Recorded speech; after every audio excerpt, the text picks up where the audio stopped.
you have some Christians that donate to you for your work, which is really, really funny. I think there's a couple of Christians that donate to like Truth Wanted and the ACA because they kind of like what we do.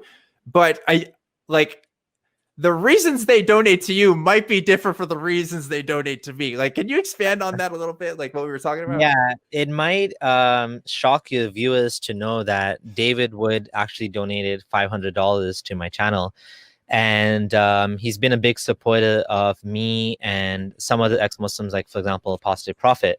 And it's kind of a funny, unholy alliance, because why would Christians support ex-Muslims? Because I mean, especially atheist ex-Muslims. We're not talking. I mean, there's Christian ex-Muslims out there too, but we're not talking about those. We're talking about atheists, right? Right.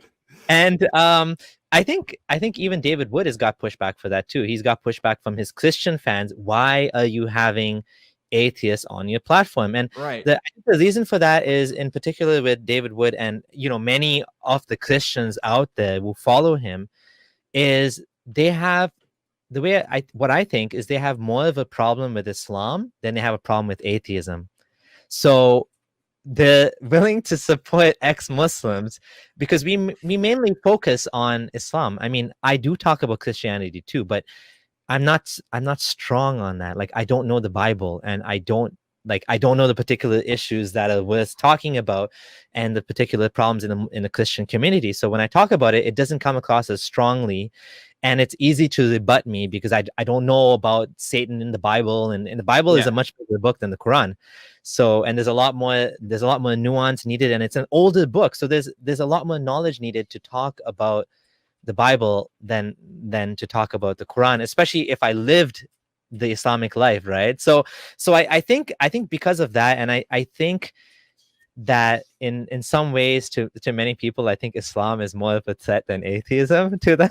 Which is I don't know if that's I don't know. Do I agree with that? Like, I mean, there's 1.8 billion Muslims, right? And there's like 2 billion Christians. So I guess, like, in terms of sheer numbers, like, yeah, they got us beat, because how many atheists are there worldwide? Definitely not close to 1 billion.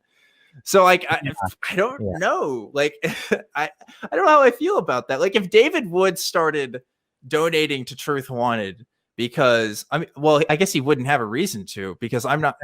Well, I guess I'm not. You're definitely more critical of Islam than me, obviously, because you know more about it and you talk about it in more detail. Yeah. But it's like, that's a weird thing. That's really weird. I don't understand it fully. But I guess. Okay, let me tell you another story. So I talked to another big, I can't mention the name, but I talked to another Christian dude that also has a big channel. And he actually told me privately after the call, the reason why I want to have more ex-Muslims on is because I guess I can't say. He's in a Muslim country. And he said, us Christians in a Muslim country are, we are not treated well as minorities, and our rights are taken away from us. And we fear the growth of radical Islam. I mean, if you look at, I spoke to this guy, a Sri Lankan ex-Muslim, Rizwin, on my channel, and he told me that, we all know there was a bombing in Sri Lanka where the ISIS, basically bombed the church. So from that perspective, I think it makes sense that radical Islam, extremist Islam, Wahhabi Islam is a threat to the liberties of Christians, right? Whereas atheism shouldn't be, right? You know what I'm saying? Like I, as an atheist, I support the right, I mean, even of Muslims, but Muslims and Christians to follow their religion, to believe in whatever they want, to worship God however they want to, as long as they don't infringe on my rights, which is why we have secularism. So as long as we have secularism, by all means. Whereas with Islam, with many Muslims and many Muslim countries, there is no secularism. So what happens is the state apparatus, like I told you, is actually, and Islam is not good in its treatment of minorities. It's just not. It doesn't have. It's not built into the religion. Like, Islam is a supremacist ideology. Again, when I say Islam, Islam is not just one thing. Just to be clear. Sure. Right. But what I mean in general, the mainstream Islam is a supremacist ideology that spreads itself kind of like a virus, because it has martyrdom. It has the concept of, evangelism. So it tells people to do dawah and to spread the religion, and then you can't leave Islam Yeah. legally. Yeah. So because of these properties of the religion, it becomes like a virus and it spreads. And then jihad is another reason why Islam spreads. It has this doctrine of basically spreading itself via war, right? Yeah.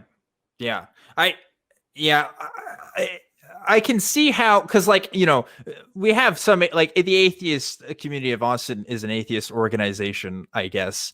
But like there isn't as many like ones like that. And even the ones that are out there, like they're not, I don't know, we're not referring to one book to kind of, or series of books rather, to like base all of our decisions are. I guess there's individual killers that will like reference how Catcher in the Rye made them crazy and go kill people or something like that, but it's not the same as like saying, oh, like, well, the Prophet Muhammad justified violence in certain circumstances if it's because of X, Y, and Z, like that. I guess that is kind of a different thing. And I could see how that would make sense, although in the United States, like it does make me weary, because obviously like my Muslim friends in school were picked on by other Christians who like would talk behind their backs and stuff. And it's like, even as a Christian at the time, like I didn't want that for them.